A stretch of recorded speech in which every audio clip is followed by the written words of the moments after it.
Hey guys, Double J, Jeff Jarrett. Need to call a timeout real quick here. I wanted to tell your listeners what I've been telling my world listeners for a while now. It's about all the incredible things happening over on adfreeshows.com.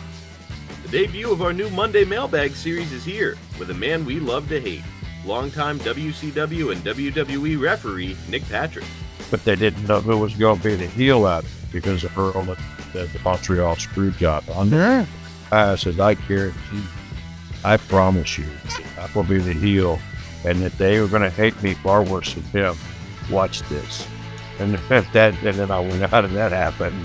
And they said, you're right. 34 years ago, Jim Ross was on the call for the first match in the classic Flair Steamboat trilogy at Chi-Town Rumble. And now he's watching it back on a bonus watch-along edition of Grilling JR. As far as a match is concerned, nobody's going to have a better match in 1989 than you just witnessed. So many people, this is what got them hooked on wrestling for life, this match. And Ad-free shows members sat shotgun alongside Impact star Frankie Kazarian and Eric Bischoff as the pair reflected on their time together in TNA and answered member questions live. I did as good of a job as I could to substitute for Kurt Angle. There's no filling those shoes, but I did the best I could. I thought we had a great match, and I subsequently tore my tricep in that match. So it was a roller coaster of emotions of a day, man. But it was cool to be put in that position. Like, hey, well, we're throwing you into the main event. It's basically sink or swim, and I think I carried my weight, and it was a real fun experience, man. One I haven't really talked about a whole lot. Hey, that's just a small taste of what Ad-Free Shows has waiting for you, including a brand new perk, getting to join in on the live recordings of the shows with 4 levels to choose from. See for yourself why Ad-Free Shows is the best value in wrestling today. Sign up now at adfreeshows.com. That's right, sign up today at adfreeshows.com.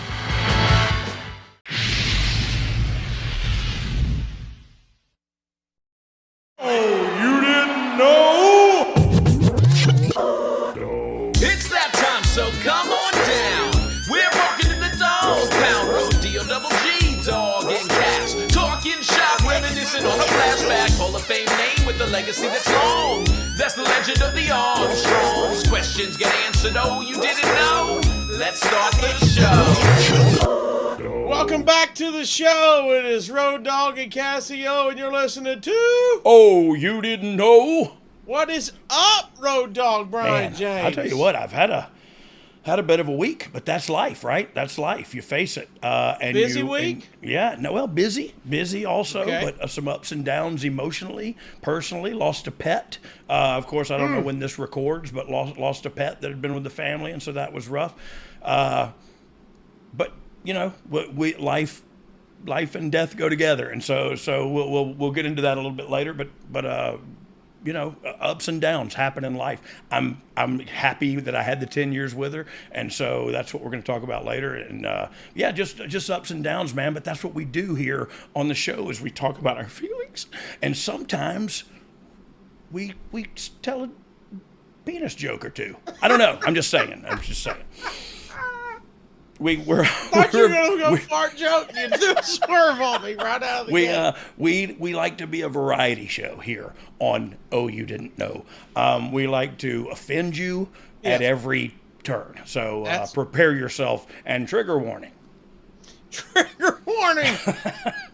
Just a couple housekeeping notes as we get started. Make sure you like and subscribe wherever you are watching. Oh, yes. We encourage you to be a part of the show. If it's not liked enough, too, I don't sleep well at night. Like, it's bad.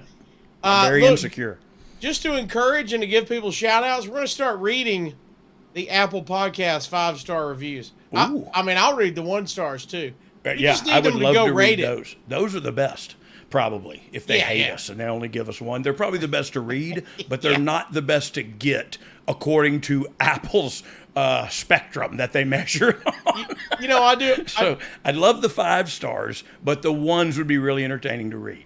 I do a side podcast. You've been on there as a guest right before we started this, Dog. And my favorite trash review I ever got was a guy called me a mountain critter. What kind of this mountain critter laughs at anything. And I went, boy, by the way, you nailed it. I'm not sure if that was a diss, but mountain critter. That made me laugh so hard, everything got white around me. I think I may be having a stroke. I'm not sure. But mountain critter. And man, I don't know. The mountain critter, that's legitimately good. And the fact that you pop at everything, that's good too, right? I know. Those are very positive in my mind. Why is that a 1-star? That's 5 stars. That's what I'm doing. That's 5 all day in my book. Also, we're going to have a fun one today. We're talking WWE Fastlane 2018. But the cool part about this is everyone knows you can consume this podcast wherever you consume your other favorite podcasts. But you can get it early and ad-free on adfreeshows.com. And if you're on ad-free shows, you get early access to all of the podcasts, thousands of hours of bonus content, and how about this? Live recordings of the podcast, including this one, our very first time we were recording in front of the ad-free guys and girls. Oh, hey, yeah. Thank you guys for joining us. I can't see any of them though. I mean, my eyes are bad. I don't know. That's good. You're like the dog in Ma'am, you in the if you could put your shirt back on, please. Well, that's a guy. I appreciate that. Okay. Sorry about that, sir. Pants are optional. Shirt's on. We're doing waist up. I see Josh. Yeah, for these shows only. I see Josh Henney was our one of our first ones in, and so is Yambag's watching live. How about that? What? I appreciate Yambag. He's loyal. You know what? He's a loyal fan, and I appreciate that. We should do something special for Yambag. So there's a lot of people watching, so we appreciate that. And here's what we got going on, exclusive to our top guys and top gals over there. Dog, at the end of the show, we like to spread positivity. Yeah. We do the thankful minute. We will get that in before we go off. Also, our segment that we do sometimes, Topp Dogg, where we find out if you are a better sports entertainer than somebody else. Okay. We do 3 different names, and since we've got a live viewing audience this time, y'all be thinking about it in the chat. Y'all are going to be thinking about which sports entertainers that I'm better than. Dog. Oh, that you should ask if I'm better than. Yeah, I just go into it you are. Assuming, So appreciate y'all joining us. Be thinking of sports entertainers. Get your Apple Podcast reviews in. We're going to start reading those on the air, good, bad, or indifferent. We've got a lot going on right now, Dog. Let's get into it. A lot going on. But first, I want to bring it back. Oh, let's go. Mountain critter. They mentioned it was a T-shirt. So let's spend a little time here. One, I don't want it to just be your T-shirt because I'm jealous. I want it to be my T-shirt too. Can we be like the tag team, the Mountain Critters, or could we be like I want to be on there with you? You know what I mean? Are we already goats? got. Can Are we we see possums? I don't know. We already had the one tag team where we were called the American Whales. We're the American Whales. Oh yeah. We're coming to your town. We'll eat your plankton down. We're the American Whales. Woo. Did you just? Yeah. Right here on the spot? You just made that up? Yeah. No, never said that before in my life. Just came right. Look, there's the graphic right there. The American Whales. We're going to tweak that. Yeah, we're going to tweak the graphic a little, but you get the idea. My point with that is American Whales is going to be out there, and that's a T-shirt I will personally wear. Okay. But Mountain Critters.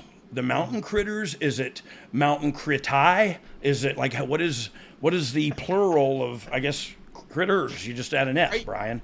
What do you Critai, Critai's it. I think we could stick with critters so everybody knows what we're talking about. Okay. Are we possums I speak with French, faces? so I didn't know if you. I speak French, and this is my whole French stick where I talk about that. Actually, I think that might be a cuss word in France. But. Where I talk about the. I love when I look at my work phone and I see it's Connecticut calling. That's always good. That's always good right in the middle of the show. No, it's not. It's not the office. It's a spam call. I can't wait till it's a text that says, "Did you see a Connecticut call? Please answer." No, it was not that. But it's funny because it does make my hairs on the back of my neck stand up. By the way, shout out. We got American Whales from our buddy Buff Bagwell, who we just had on the show, man. That was such a pleasure to catch up with him.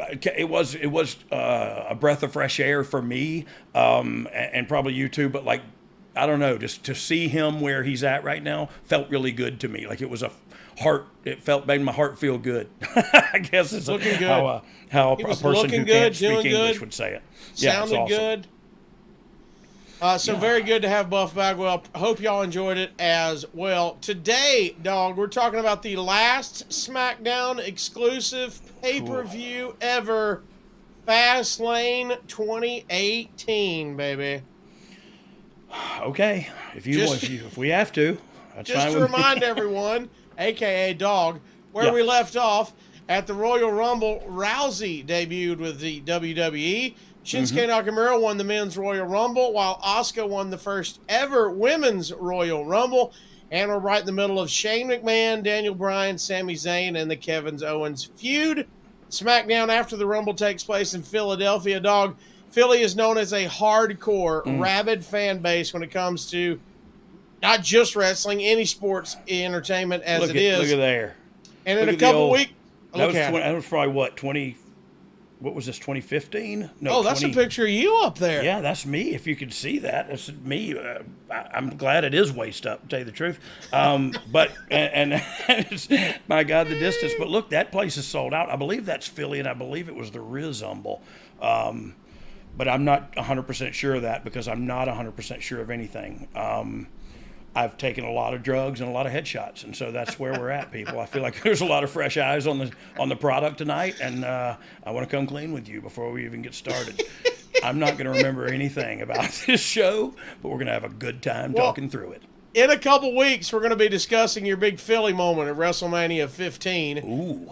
So with that in mind, do there? And just we're going to figure it out as we get to there in a couple weeks. Okay, cool. Sorry. But in general, what does Philadelphia mean for you on the calendar as a performer, a writer, and an agent? So Philly's one of those towns. Like, look, it is one of those towns where you think about that and you're creative going into it. It is definitely one of those towns to where you can use them, and 9 times out of 10 that works. Sometimes they'll swim upstream a bit, and that's cool because they're hardcore fans and they're. City of Brotherly Love, my grandson's booty, because that city's a tough city. You know what I mean?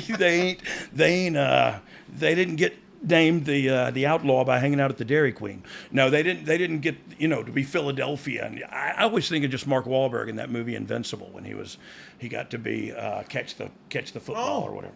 You remember that movie? What movie was that? Thinking Tom Hanks in Philadelphia, but you went the other way. Yeah, you went because he died in that one, so that doesn't. To me, that does not tell the strength of Philadelphia. Yeah. But they probably would have booed him anyway. They would have. That's good. So I'm glad we took that hideous turn that I took us on a turn, and you brought us back around to sanity, because that's Philly. Yeah, that's Philly. Is they would boo that guy. You know what I mean? But also if you give them something that's good, they give it back to you. You know what I mean? So it's a crapshoot going into there a lot of the times, but it's easier as a talent because of you have some say-so in that. I have the ability as a talent walking out there with my music playing to do things differently, to get over, to adapt, to try to make them happy, try to please them. It's improv, you know what I mean? And so so you can manipulate them a little bit when it comes to that, but when it comes to writing a whole television show, like there's just things you're gonna do that they're not gonna like, and like look, it's Philly. Like some other places are gonna agree with them, but not all of them. They're gonna, not all of them, because some of them, even though the guy's a heel, they may cheer him or whatever. You know what I mean? In other cities, you go to Birmingham and the guy gets cheered like crazy, but they boo him in Philly. And look, I think Barclays is kind of like that. Toronto is kind of like that. So there's some cities that I think we wrongly label. I know I haven't looked. This is also 5 years old. It may not be in the vernacular anymore, and I hope it's not. But like I used to call them kind of smart mark cities. Like the cities where they're really a hardcore fan base, and it was kind of a disparaging comment, and really I'm going through this renaissance thing in my head where I'm realizing how stupid I've been for a long time. But it makes me realize, like, man, these people, you can, totally forgot where I was going to with my Philly's kind of smart. The Phillies, marks. yeah, the smart mark. So it's just we called them that, and that's a negative and disparaging comment. So I apologize for having done that, and also think about it's disparaging to the exact opposite people that you should be disparaging to. And so anyway, I was having that conversation in my own head while I had it with you. Thanks for listening. I'm not going to do that anymore. But Philly is one of those towns, man. It's awesome. With Nakamura. With Nakamura winning the Royal Rumble at this point in time, do you know it's him versus AJ at WrestleMania for the WWE title, or did that something that just blossom out of it? No. We knew where we wanted to go, and we felt like we were listening to the international wrestling community in that, making that match, and look, rightfully so. I think a lot of people think differently about that match than I did. Like, I thought it was a good match, but I think I've seen matches from theirs in Japan where it was just a different crowd and a different reaction to things, and I've seen them have better matches in Japan, is what I'm getting at. And but it was all about giving the IWC, that's just the truth of it. It is about giving them what they wanted, and it was also good business. We wouldn't have done that if it wasn't good business. So let me say the other side of the coin there too is I knew it was going to be a great match, and so it would be good for the layperson who didn't know who Nakamura was or who AJ Styles was, for that matter. The lapsed audience. I knew the story would be good enough, and we'd try to tell it well enough going in that even the layperson would go, "Oh, this is awesome," and it's for I think it was for the for the WWE title at the time, and so yeah, we loved it. We did it because we wanted to do it, and when I say we, I mean fans of wrestling. You know what I mean? And that was the plan from the get-go, and never 100%, wavered from that. 100%. Do you remember what the original plan was for the Zayn, Owens, McMahon, and Bryan storyline if Bryan had not been cleared to return to wrestle? We've kind of touched on this a little bit. You didn't really know. Yeah, we have in the past, and I'll just reiterate on that because, look, I think from a creative standpoint, I was given, and I'm glad, by the way, was given the edict, he'll never work again. You can never touch him. He can never fall down. You can never knock him down. That's what, in writing the show, you start there. Can't lay a hand on Daniel Bryan. Okay, so we knew that. But what I'm speculating now, after we've gone over it time and time again, is that maybe he was having conversations with the upper echelon and the lead writer of SmackDown, though he is where he's at, he's not the upper echelon. So Bryan may have been having conversations with the bosses about going through these medical exams and stuff, but I had no idea. And so I just, in my mind, he would never wrestle again. And so we were going to end up having Bryan pick a person, and we never even got to that point, to be with Shane and fight those guys. You know what I mean? Owens and Zayn are upset over how their match at the Rumble went down with Shane, and Daniel Bryan announces that Owens and Zayn are the next SmackDown that will take each other on, and the winner gets a shot at AJ Styles at Fastlane. How good were Bryan, Owens, and Zayn all working together, man? Oh, they were great. And truth be told, that's and this isn't always the case, but it's totally the case in this scenario. That's three guys that kind of hone their craft on the independent circuit. Not kinda. I mean, they did. They polished it up at NXT, and Bryan at the main roster and NXT, but all three of them really. But man, those guys are from the independent circuit. I think that's fair. That's a fair argument. And to see them ad-libbing and yet sticking to story and keeping to time constraints and just performing on such a professional level, it was mind-blowing. And what's great about it is it's still mind-blowing. We're still watching 2/3 of those people. I'm not good at fractions. 2/3 of those people still doing it on that same level. I would argue a level higher right now. You know what I mean? So it's fun to watch wrestling. And if it's not fun to you anymore, stop watching. And I would say 10/13 of us dumb marks love it. Oh, yes. We're not smart marks. 11/12.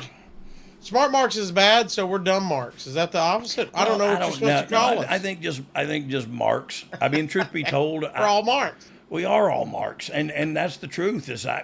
I'm a huge fan to watch a wrestling show not knowing the things, and they popped me the other night. I popped on a false finish in a wrestling match. I've been doing this a long time, and in my house by myself, I just thought they got me. They just got me, and I loved it. Like, I was like, did you see that? I looked around. I was by myself. Being a mark is the best way to watch wrestling. It is 100%. If you're watching it any way different, you're overthinking it, and you're ruining it for yourself. Rusev would win a 4-way to earn a U.S. title shot against Robert Roode over Zack Ryder. Jinder Mahal and Kofi Kingston win everyone's seconds keep interfering. This was the beginning of the New Day using pancakes. What did you think of the pancake gimmick? Look, I love the pancake gimmick. I don't remember whose idea. Well, I know that the pancake eating idea was from the creative writing team, but I don't remember the individual's name. But then the New Day themselves really ran with it and did that. So I think we initially started with the pancake eating contest that was thwarted, that we'll probably talk about here soon, that you just saw on screen, and then the frisbee and the pancakes just kind of took on a life of its own, and man, that was cool to be a part of, to watch that. Well, look, when I saw in person when they did a show here in Huntsville, Alabama, and I saw grown men not there with their kids, grown men there with other grown men losing their mind trying to catch a pancake, I went, well, this is over. They won. Yeah, I do the same thing at Cracker Barrel. Like I will catch it. I'll dive and catch one of them. Old Betty 5-Star, if she'll throw me a fine pancake, I'll catch it. At Cracker Barrel, they bring you that little bitty syrup that's warm. Oh, yeah, they do. Yeah, they do. Come on. And for your, I'd kill a steak. I'd probably beat Big E in a waffle eating or a pancake eating contest. I can't believe Big E's the wrestler, right? Yeah. Oh, I didn't know what you were beating there when the hot syrup came out. When someone I'd beat Big A for Big E for some hot. Yeah. Okay. Yeah. It's keep going. For the love of God, keep going. I forgot we got live audience and everything. When Lord. Someone like Rusev and Aiden English begins getting over with the Rusev Day gimmick, WWE has always been categorized as a company, and when someone gets over on their own and it wasn't the WWE's idea, they do everything they can to kill it. Is that a stupid thinking? I don't. I don't know how to ask that, but so is if somebody gets their own stuff over out of the blue. Yeah, does WWE go, hey, we don't want that? No, not in a million years. And so while it's not stupid thinking, it's not correct thinking. It's just thinking when you don't know. You know what I mean? It's just overthinking. And that's what, look, I'm guilty of that, of everything. I tell my wife how, we should do this to the house. Like I know how to, like I'm Bob Vila. You know what I mean? I dated myself with that too.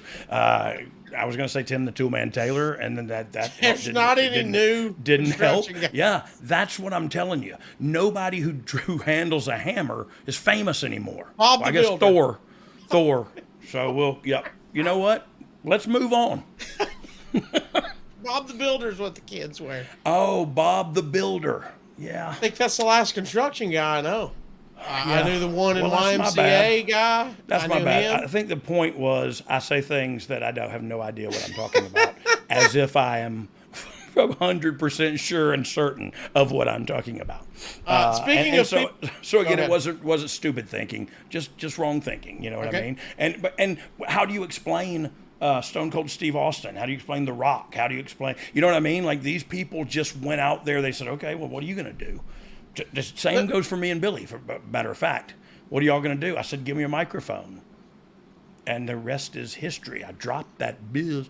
Anyway. Well, that's a funny, thinking of that concept, it's like, that means they thought that they planned everything about y'all, and knew you were going to get over. And it's just and then if somebody thinking. else gets over, they go, we want to squash that. No, that's a weird thinking to think that. Now, look, I can, and I'll tell you why people think that way, Casio, and live audience joining us, all you, sir, you, put pants on.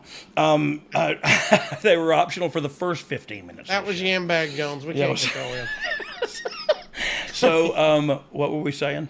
We're just talking about that thinking of giving WWE credit, going, oh, they wrote everything for the New Age Outlaws or The Rock or Stone Cold, and then going, if somebody else gets over, we need to squash that. So I know that the reason people think that way is Rusev Day, like things like that have happened in the past, and so people go like, well, there's only one reason. They go, they didn't want to do it. Like that wasn't the case at all. I actually don't know the whole story behind that, but I know it was catching on, and I know we wanted to run with it, and all of a sudden we were not. You know what I mean? And so that's that, and pet your cat, and don't let the bed bugs frat in your. Well, we've pet the cat. Big E right here in the first page of the notes. We're going good. Laundry carts and pudding farts. Let's just keep going. You know. Let's go to your favorite place, The Observer. Oh, gosh almighty. Good, good. Here's what they say. Today. The Ascension, Breeze, and Fandango were in a room. That sounds like a joke, by the way. The Ascension, Breeze, and Fandango walk into a room. Yeah, that's a good joke, actually. The Ascension are now comedy guys trying to read internet questions for Breeze and Fandango, such as what kind of conditioner Breeze uses for his hair. Gable and Benjamin showed up, and Gable said that they were what the four clowns are doing is embarrassing to wrestling. I guess he skipped watching wrestling for the last 15 years, says The Observer. Breeze said the embarrassing thing. Of course they said that. Because every segment is this way. You know, it's hyperbole is the language of the day, my friend. Breeze said that the embarrassing thing was losing 2 straight falls to the Usos. Gable and Benjamin turned over their table with the computers. There was a lot of hope for the Ascension coming out of NXT. Yeah. Maybe hard to narrow down, but what did you think maybe didn't click for them? I don't think it's hard to narrow down. They were booked. The booking was different. They were booked. Look at this picture of them right there. They were booked like that picture looks. Yeah. At NXT. And when they got up to the main roster, they weren't booked that way. And they weren't booked that way because Vince had in his mind that they were the Road Warriors and that they had to look more like them or either be copies of them, like they know they're copies of them, but they're doing it anyway. It's ironic. And so, like, I don't know, they tried some different things because he didn't feel, and right, wrong, or indifferent, doesn't matter whether you agree or disagree, he didn't feel they were, like Connor's a big dude, but the other guy's not, what's the other guy's name? And I'm sorry, because he's a great guy. And Victor, Connor and Victor. So yeah, thank you. But both great guys, but Vince there's a lot of guys bigger than him. So how is he such a dominating dude? And it was easier to control and book on a 1-hour taped show on the network every week. You know what I mean? It's a different animal. So just like it's the same thinking of, oh, they kill things that get over, is they were really doing great. How come they just killed him up here? Well, no, we didn't just kill him up here. We tried different stuff. Things were done differently. We tried different things. It's the way of the world. You know what I mean? You write a ton of songs and one of them hits the charts. You write, you know what I mean? You get up to bat a lot and you still only hit 300 and that gets you in the Hall of Fame. You know what I mean? Like so to just think like that is just wrong thinking. It's being ignorant, and I don't mean that in a derogatory term. It's being ignorant of the actual facts of the scenario, of the situation, and then judging it. You know what I mean? And going like, oh, I don't really know what was going on there, but that sucked. You know what I mean? And I think, look, I honestly think that's the Observer's viewpoint on a lot of this, as you heard with I guess you haven't watched wrestling, and they got a snide comment. They hate the WWE, and I get that. But, Okay, I don't know what to tell you. I don't, I don't. I like them. I think they're doing pretty cool stuff right now. I love it. You know what I mean? Like, I don't know. So, there's no room for negativity. Let's move on past the Observer. Well, I was about to go right back to it, but move on to another topic. Okay. Brian announced the new top 10 list. He said the talent would be voting on who the top 10 guys were based on personality, wrestling ability, and other standards. He said that he and Shane wouldn't vote, and the talent can't vote for themselves. Mm-hmm. They didn't say what the purpose was of all of this. What was the original plan for this? Do you remember? So yeah, I don't remember what the original outcome was supposed to be, but I know how it was supposed to start. And how it started was we had a conversation about ranking systems, and the argument was made, and I was on the side of you can't do that because you book yourself into, it's not real. You book yourself into a corner. All of a sudden you can't have this match because it'll lower his ranking if he loses to that guy. And holy mackerel, man, I just feel like it can't. I feel like it can be done for a very short period of time, and then it needs to go away forever. Right. And so I think everybody else is figuring that out now too. But yeah, it's difficult. So the original thing was we're going to let the people vote, and it was all how it started out was all to get to Randy Orton and to make him really upset because all the people around him doesn't respect him. And look, that was what the idea was at the time. And when it started, and then we felt it didn't work, and other people were like, "Hey, this is not working," so it went away. And that's another one of those things that we're going to talk about another one here in a minute because I read the notes. But that are just attempted. And sometimes for 1 week, sometimes for 6, and sometimes they stick, and sometimes they don't. And so it's just in the day in the life of 104 live television shows. No, more than that with premium live events and everything. It's all laundry carts and pudding farts, man. That's what it is. That's what it is. And sometimes it's okay to throw some crap against the wall and see what sticks. Maybe put that. Oh Lord. Okay, we should go to. You're testing things. You're testing. We should go to a commercial for Bounty paper towels or something. Oh well. Yeah. Speaking of laundry carts, how about? Let's talk about this. Proud sponsor of the show, Sleep Me. How about that? Me and you both have a Sleep Me. Science proves cold sleep creates better sleep. Temperature-controlled sleep repairs muscle. Oh, yes. Cognitive function. You can always start the day feeling sharp, confident, and energized. That's where Sleep Me comes in. If you've had a long day pushing around laundry carts, maybe you get home and you're dirty and you're looking like pudding farts. Whatever the case may be, Sleep Me is the new home for Chili Sleep. They are bringing you the same great sleep that Chili Sleep offered, but under a new name. Sleep Me makes the coldest sleep systems available. They create the environment that meets the body's natural need for lower core temperatures, promoting deeper restorative sleep. That way you can wake up and get them pancakes with the hot syrup, baby. Oh, yes. Huh? Because I like my pancakes with hot syrup, but I like to be cool when I go night-night. Oh, Sleep.me/DOGG. You know what's up. These sleep systems are water-based, temperature-controlled mattress pads that fit over your existing mattress to provide your ideal sleep environment. They keep your bed at the perfect temperature for deep, cold sleep. Plus, Sleep Me just launched the Dock Pro system with the new Hyper AI. How about that? Hyper AI. Experience ultimate cooling power of the Dock Pro sleep system. Pair it with the new Sleep Me app and get real-time temperature adjustments based on your current sleep activity with the new Hyper AI technology. Yeah. It's the industry's first sleep tech that tracks and optimizes your sleep temperature for you in real time. Get the best sleep of your life with AI-driven technologies. Boy, I live and die by this. My wife's got one on her side. I had to get one for my side, dog. And when I fall asleep without it, I wake up and go, why didn't I turn my Sleep Me on? Yeah, because you sweated through some things. Yeah, I'll sweat. And that's before I got this. That's what I did. I would get up in the like middle of the night and go and lay on my wife's side of the bed, push her to the middle, because I done sweated through the other side. And so like that, me and her both got one now, and will not fall asleep without it on.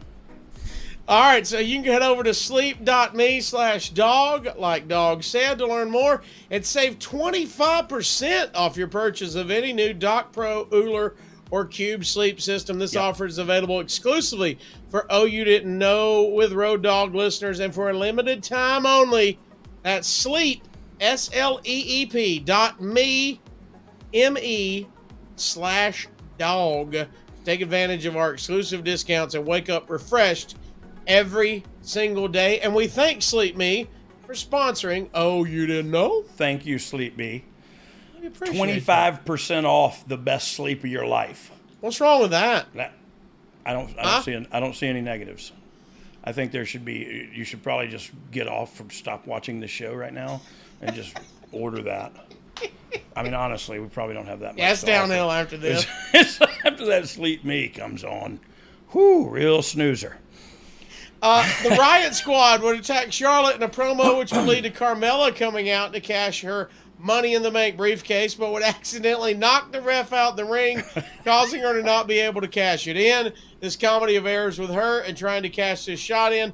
Whose idea was it? Was there anything you didn't get to that you wanted to, Dog? No, we got to all of it. That's great. And look, I don't know. It got mixed reviews for sure, but I loved it. I thought it was entertaining, and that's where we were at with that. And that look, the whole Carmella deal with then James Ellsworth joined the fray, and you know what I mean. It was all very entertaining but lighthearted also. And I remember AJ Styles and I know I'm off on a tangent here about Carmella and James Ellsworth, but AJ and Dean Ambrose actually had to talk with them about that. They didn't want to work with this guy, and they were like, what are we doing here? And it was, I'll tell you what we're doing.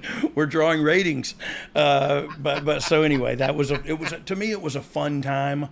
And I know I was the lead writer of the show, but I was having a great time writing it and helping execute it and see it come to pass. And so to me, there was a lot of lighthearted stuff in there. And this was one of them, where she comes down and she, you know what I mean? To me, it starts in a place where O.J. Simpson puts his hand on the stove and it burns him, and he goes over here and puts his hand in the windowsill and it shuts on his hand. And it's, you know what I mean? And that's where that bit comes from. And then you just go, okay, what can she do? She knocks him out of the ring.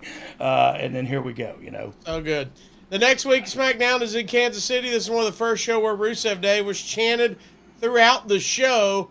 What goes on in the back when fans attempt to take over and hijack the show with chants? Yeah. Is something Vince get hots about? What is it? Well, I don't know if Vince gets hots about it, but if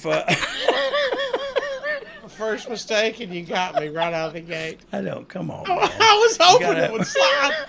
Does Vince get hots about stat? So I'm sorry. I apologize. I'm a bully. I apologize. I'm a dumb mark. I'm making fun of your speech impediment. I apologize. No, he's probably one of the ones that didn't get hot about it. Okay. Because I think he sees from a higher elevation than I do. I get hot about it because I'm a performer, and I know he is too, so I don't understand, but maybe he gets it. As long as they're doing something, they're getting their money's worth, and here they are. And I know that was always Cena's mentality too, and so, but I don't know. I get offended a little bit, like, and I get it. You're saying what you want, or you're doing, you know what I mean? But I don't know. So I don't know. I don't know where to land, but I know I get irritated by it. But I think that bigger picture mentality is probably the right one to take. I'm just not a good person. There's a promo where Shane and Bryan are going back and forth, and you start to see the real dissension between the two of them. We've talked about it on past episodes, this Game of Thrones deal they've got going on. Really about Shane giving every chance to Zayn and Owens to be successful. How much input did Shane and Bryan get to have in their creative right here? So they definitely had input, and to say they didn't is crazy. But I will tell you this. They didn't have to have too much because we were in constant communication. Kind of the way it laid out was everybody's input and seasoning are already in there. You know what I mean? So it was a kind of, as we talked and executed this week, we were talking about what we're going to do and execute next week. And so, well, half the time we would have it going in. But yeah, they also had a real great chemistry. And so Shane is a real good, like he's a baby face and you pop for him, but on a dime, he can change you and make you go, oh, you cocky son of a bee sting. You know what I mean? And just make you want to smack him. And so he knows that. He uses that. And Bryan is Bryan. You know what I mean? Well, and like I said before, Bryan, earned his stripes on the indies, honed his craft on the indies. But then I think Bryan really came out of a big closet, and that sounds weird to say. I don't know why I said it that way, but I think he came out from a big shadow. I'll use that when he was with Team Hell No, and it was all about entertaining character, but he got to be that little kick-a character too, and so it really opened him up to a whole new fan base, in my opinion. And so, look, him and Shane face to face is money. And you saw in that picture, Shane was jacked. He was ready to roll. It was Mania season. Look at that chest. It's friggin' Ted Arcidi. He came out of a big closet. Yeah. That's what we said that Thanksgiving my uncle did, too. I know, bless his heart. Big closet. It was Uncle Laser. What was his name? That picture, Shane looks like he's looking at his own pecs. That's how big they are. He is. He's like. He was like, look how good this is. Look at my boobies. Look at that. Look at my left one. Look at my left one. Stare at it. Look at my Stare at left one. it. Stare at it, Brian. Finally, Shane says the magic words that Bryan can't wrestle, and he's trying to live vicariously through Zayn and Owens. We learned in later years that the classic Talking Smack segment between Miz and Bryan was based in reality. Was a lot of this based in reality as well, a little bit? No? Well, I think so. No, but I think what they had here in whoever's thinking that's defense is a lot of points of reality. You know what I mean? He couldn't wrestle, and so this is totally where I can see maybe Shane, maybe Vince, maybe Hunt, maybe some people up above me knew that he was going through the test to get done, but they didn't want to say it in case it didn't happen. You know what I mean? And so I can see me not being in that loop. And, oh my God, I forgot again what we were talking about. I got to quit taking these Judge Ito sidebars. I can't hear you. How much reality was going back and forth? Yeah. So, sorry about that. Yeah. So it wasn't if you go back to what we were talking about originally, or what was brought up about the Miz TV, the Talking Smack with Miz and Daniel Bryan. That was not some things that were used real. That was a shoot. Like that really happened. Daniel Bryan and them kind of went into the business for themselves, and one of them said something. I don't know if they talked about it beforehand, but it blew up, and that's why it blew up, because it was so good. It was so real. It was two guys talking about each other in a respectful way that then turned into this thing about Miz working so hard that then you kind of walked away going like, dang, Daniel, why'd you say that? You know what I mean? Like, Miz is right. He works really hard. Yeah. And so it was crazy, but like that was a shoot. And so this was all a work. They just had a lot of shoot particles in it. You know what I mean? Okay. I like it. Yeah. Daniel Bryan would announce the top 10, and it features singles wrestlers, tag teams, women, etc. Not your normal top 10 you'd see in a ranking system now. Yeah. Was this all just to have Ty Dillinger be number 10? Was that it? So I know I've probably talked about that before on here too, but this was not the reason why we did that, by the way. This was, like I said earlier, we were attempting to get the locker room against Randy Orton, kind of. You know what I mean? Yeah. It was kind of, yeah. So the idea was that it veered off track very quickly. And no, but one time we totally did a last man standing match with Nakamura and Ty Dillinger, and we literally got to the match because Nakamura said, I will knock you down and I will count to 10 and I will beat you. And then Ty Dillinger tweeted back, did somebody say 10? And That was it. We literally booked the match for TV off of that tweet, and we just laughed while we did it. But again, it's entertaining match. It's a good match. You know, it's going to be a great match. They're both great wrestlers. It's going to be good. But you have fun too. You got to do this a lot of times a year. You know what I mean? Yeah. So you find things to entertain yourself. Roode would retain the U.S. title over Rusev and get an RK out of nowhere from Randy Orton. Is that the hope that working with Randy would elevate Roode to the next level? Yeah, and look, I also think see that picture right there? Man. Just that picture right there, that visual, like I want to see these two guys wrestle. Yeah. You know what I mean? Like these two guys are both methodical. They're both really good at what they do. But it almost was like once we saw it, it was like, oh, it wasn't what I thought it was going to be. You know what I mean? So I just thought it was going to be really friggin' great old school wrestling 101. And I don't know if that's what we got or I don't know. I guess the verdict is still out. The jury is still out, I mean. And I'd love to hear from maybe in the side of this, what did people think of that match when we did that? Did they think that stuff worked? I don't know. I just didn't feel like it delivered like I thought it was good or like I wanted it to deliver. From the Observer, there was a backstage skit where Gable and Benjamin were acting like Breeze and Fandango, and the Ascension were turning the tag team division into jokes. The new thing on WWE broadcasts is they do these giant word graphics in some promos when English sings and in other spots on the show. It makes it feel like a show for little kids, which is funny when the median age of viewers is early 50s. Woo! That's something to get hots about. Yeah. Was this? I know you're not in the graphics department, Dog, but no, I'm not. Do you remember anybody talking about this? I do. Was this to get kids more involved?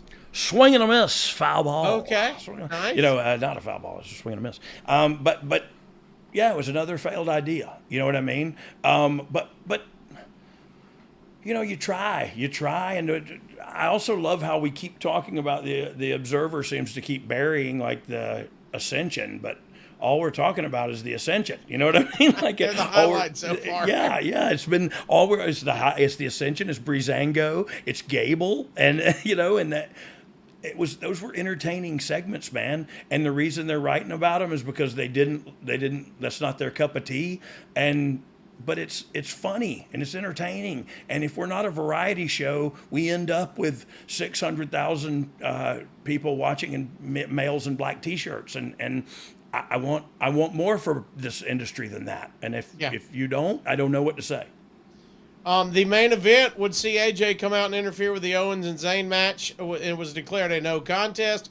Bryan came out and announced that since there was no winner, the main event at Fastlane would be a triple threat match with Styles versus Owen versus Zayn. The Observer says fans didn't react at all much to it. Honestly, it does feel overdone right now. We're in this unique period where they have a WrestleMania show, but have to do 2 pay-per-views before it and are just trying to get past these shows without giving away anything they want at Mania and setting things up for Mania. So let's talk about that, Dog.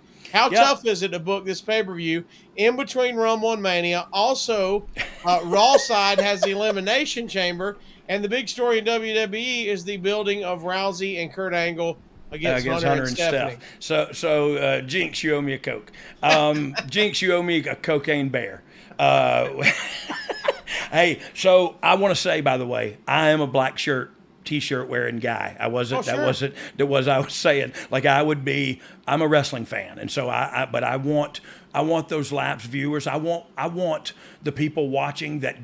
If you come to a live event on WWE, there's so many kids and families in the audience, and that's a live event. I know TVs are a little bit different, but even in the upper decks, you look in the upper decks. There's a lot of families involved, and look.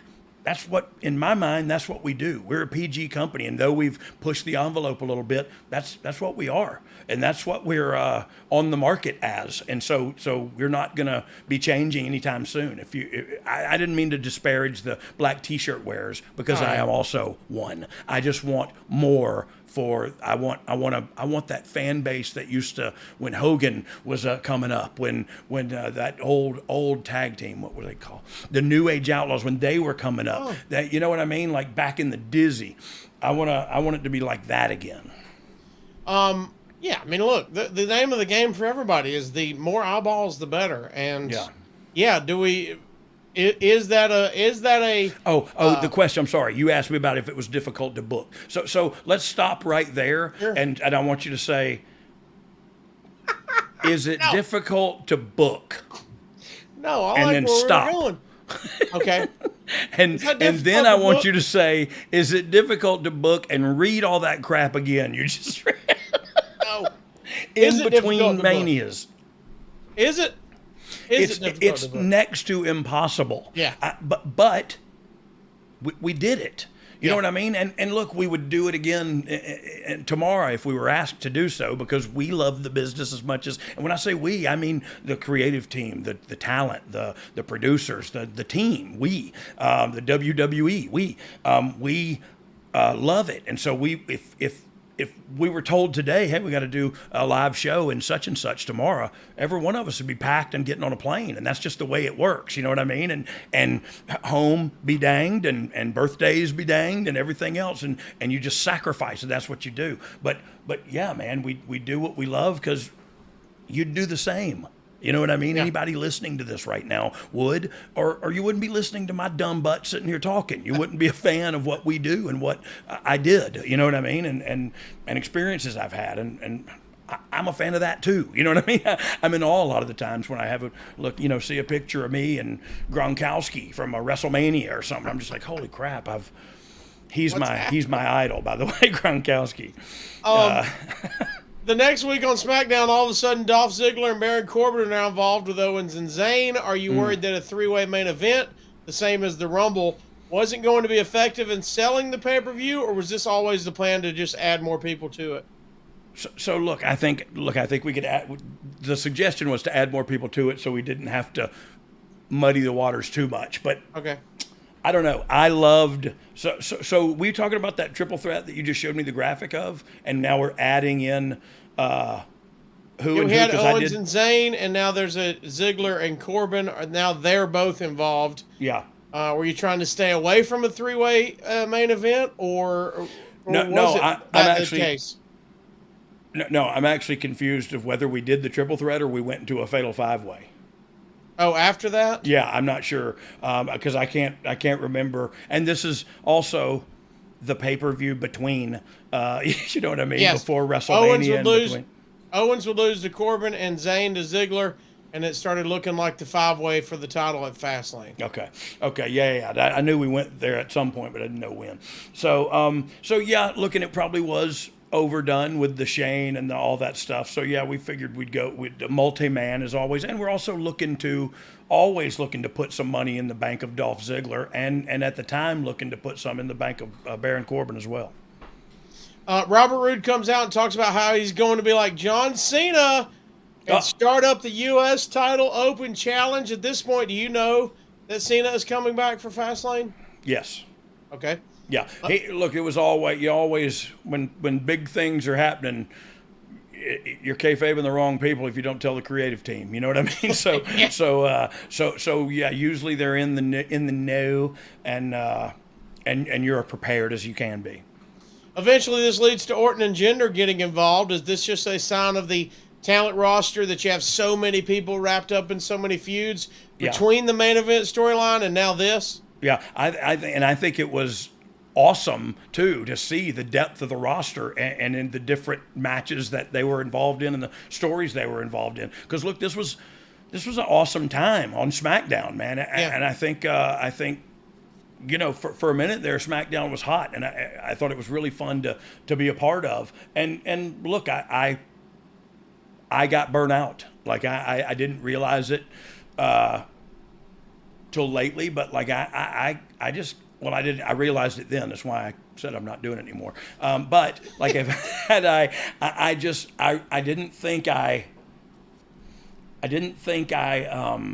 thought I just was working in a place I didn't want to work anymore.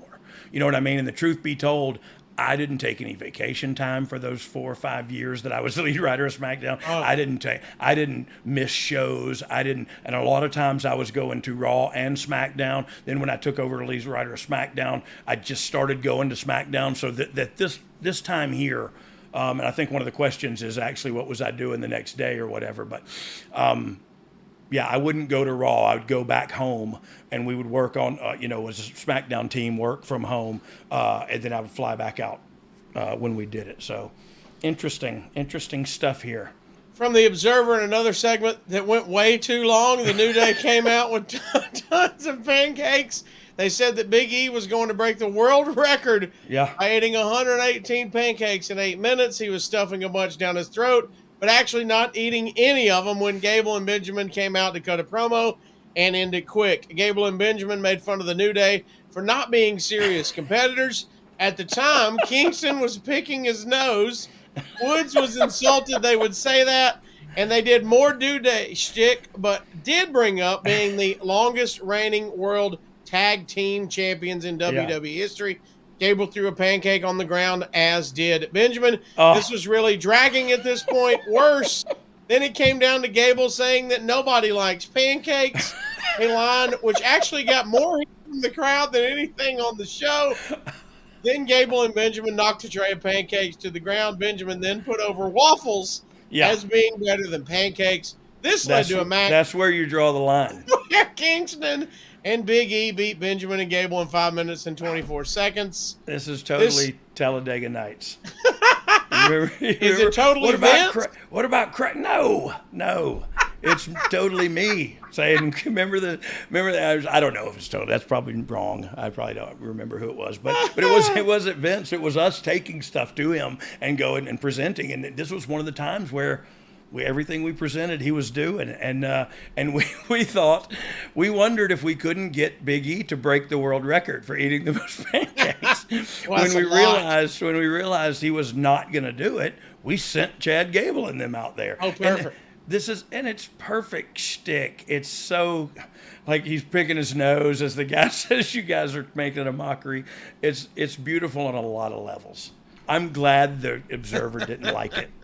That means it was good. Yeah.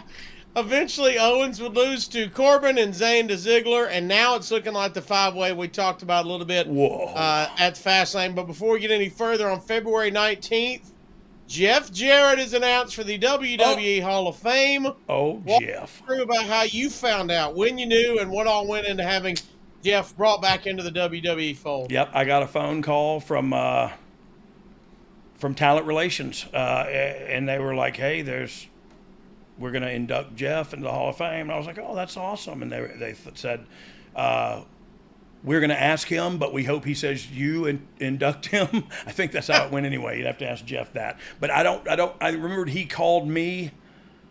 I'm trying to think where I was in a mall somewhere where I'm not from, because I just remember walking around and he called me, or I called him. I don't remember which, but it was like, now we could kind of talk to each other and go, "Am I inducting you?" And I said, and he was like, "Yeah, well, yeah." And so it was a very cool thing for me, because like I've said many times, there ain't much real in this industry. But when your name comes up in that conversation, creative leanings or not, that's a pretty cool conversation for you to have your name come up in a Hall of Fame of your peers voting too. You know what I mean? You're not your peers, but the people that are around you get to nominate you and nominate people. And I know there's people that they don't like or whatever, but that's your problem.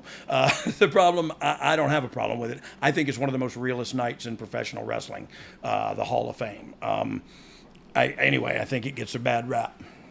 And I also don't mean to, when I say this, I don't mean to disparage the Hall of Fame, because I've been to many of those nights, and they're awesome nights, and I think you see the wrestler as a person more, but it's also an event, and like you said, just on wrestling, it's a made up thing, and whoever we bring in is who we decide to bring in. Yeah. It's not baseball where if this guy bats 300 for his career and has 500 homers, we got stats to do it. Right. It's who do we want in the Hall of Fame? And it's also, I mean, look, a lot of intricacies go into making the decision. Where's it at? Who's somebody famous from there? Is somebody has been on the roster from there? You know what I mean? Excuse me. My dad did the Atlanta. You know what I mean? My dad was inducted in Atlanta, and I think that's perfect. That's where my dad, I think, had the most of his fame, and so I thought that was great. Jeff, where did we do Jeff? Jeff had global fame, so I don't think it mattered. But where did we do it? Still, it matters to me. Oh, we'll get to that. Somebody come on, Marcus. One of our New Orleans. New Orleans. New Orleans. That's because me and Jeff spent so much money 1 month in. I don't think Lash LaRue was available that year, but he would have next time. Next time we're in New Orleans, we got to get Double L in. Yeah. The next SmackDown tapings are the second night of a back-and-back in Phoenix with Raw there the night before. Yeah. How tough is that to do at that time?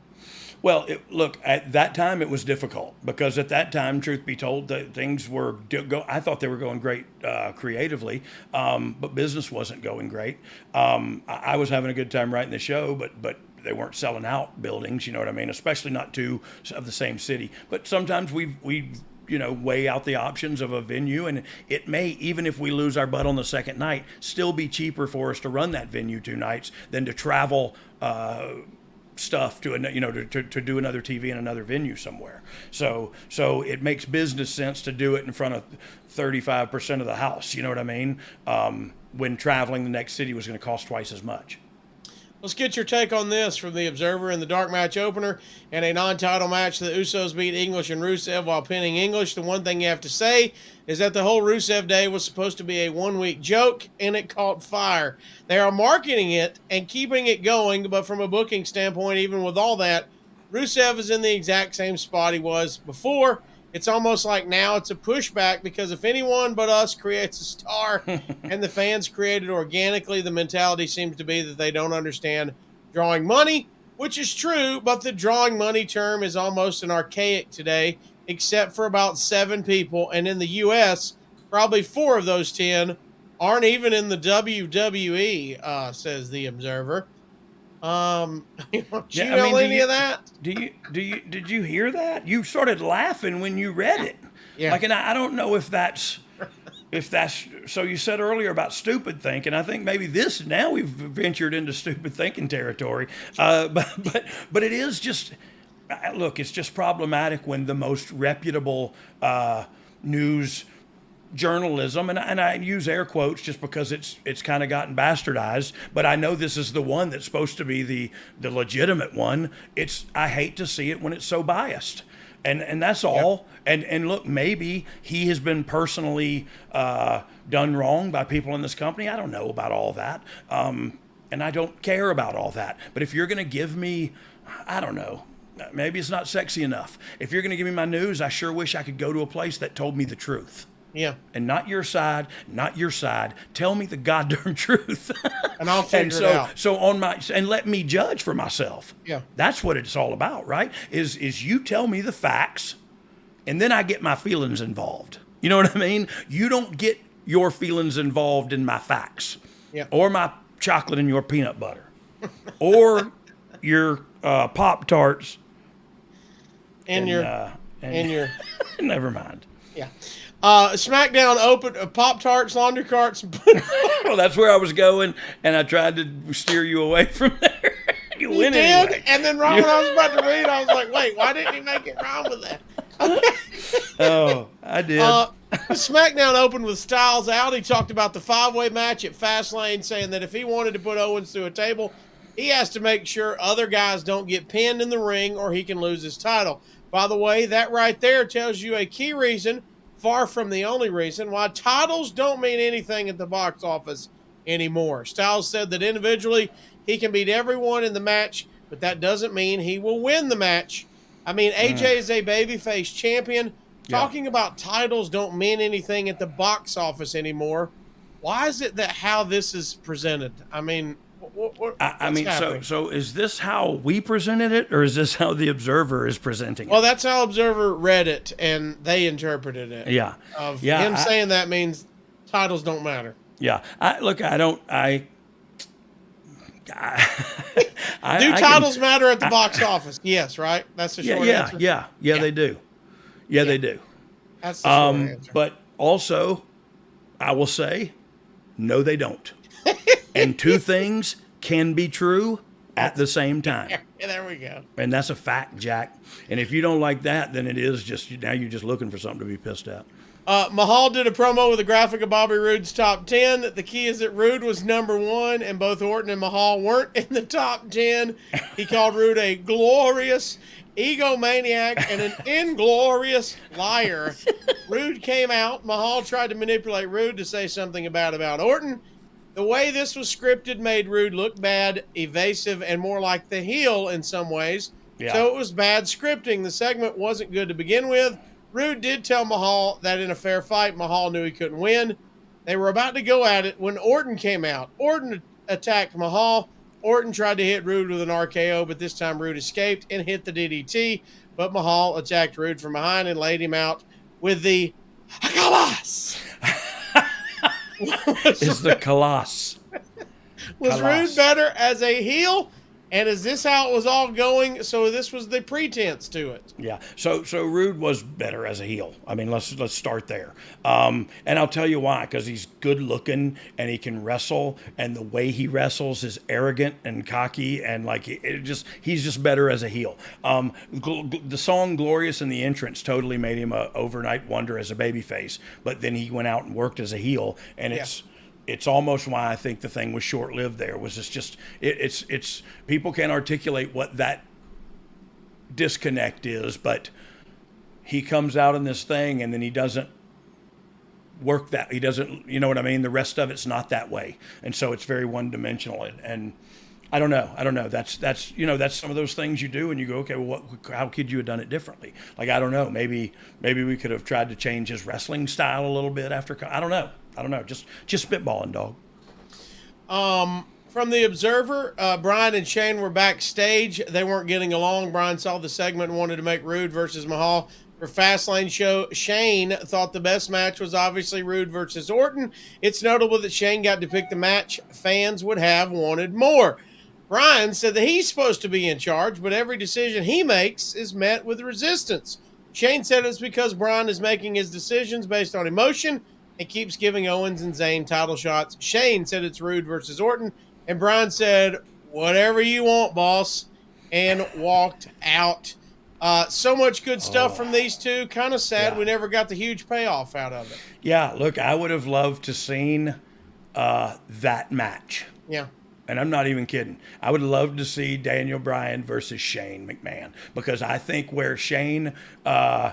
what Shane's strengths are in this industry is his, I think he has a good mind for it, for one, but I think he probably is a good grappler and a good striker. And so, even though we're not going to strike legitimately, we could wrestle for real. And so that's one I would love to see is Daniel Bryan and Shane McMahon kind of in between the ropes and not... shoot fight, but like a match, and see how it would be. I'm very interested in see how it would be orchestrated, how it would be executed, how they would put it together. Would they start with grappling? Would that, you know what I mean? Like I would love to see that, and I'd love to be there, be a fly on the wall when they put it together too. On February 25th, the Raw has the Elimination Chamber pay-per-view. What's your role when that is going on? Are you at the show or are you watching at home? So this is a Raw show. No, I'm not there. I am watching at home. Yeah. Yeah, for the last year, I stopped going to the other show just to kind of focus on SmackDown. Even the pay-per-views? Yeah, if it was a Raw. If it was both, I had to be there. You know what I mean? Okay. Dual branded. And I don't know how many of those we did. Well, I guess we did a couple, but it was after this. Anyway, I have no idea what I'm talking about, Casio. So, you were just saying you were not there. You were watching at home because it wasn't a SmackDown event. On Raw the next night, Cena and AJ Styles was promoted as being Cena's return, and it would draw a big number, 2.692 million viewers. Wow. You said you knew when Cena was coming back. When do you remember when you were told? Was it before this? So what happened again here? He came out somewhere. This is when they promoted it as being Cena's return. It was going to be Cena and AJ Styles. That would be the big deal. Yeah. No, we knew, and look, when something big like that's going to happen, 3 months out. Okay. That's probably fair, and the reason being is you're probably just need enough time to finish something up, and then enough time to 4 or 6 weeks to get into something good, and that's a match right there. You're going to want to see anyway. You know what I mean? And you said it before on a previous episode. When you can get John Cena on your brand, you'll take John Cena on. You take him, and we'll figure out how to get him in. And now, you know what I mean. Now doing my job now, same exact thing. Oh, he can make an appearance in Boston. I'll take him. Thank you, sir.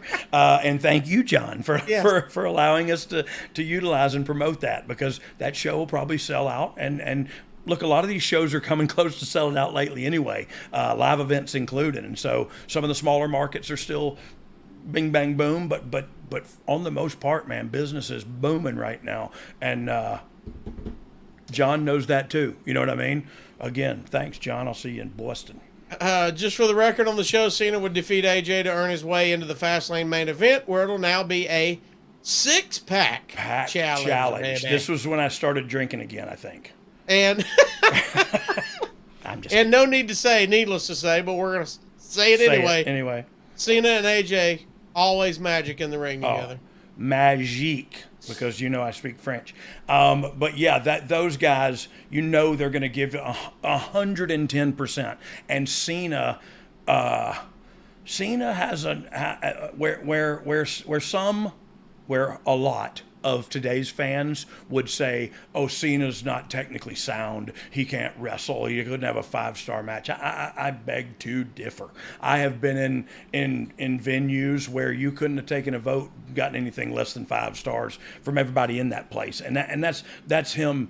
He knows what he's doing in there. He just ain't AJ Styles or Finn Balor when he does it. You know what I mean? Right. He has such a bigger vision that it brings more to the table than those two guys bring to the table. He's great at reading the room, ad-libbing, and giving you, the viewer, you, the fan, exactly what you want. I've seen him go out there and people saying Cena sucks. They won't let him talk.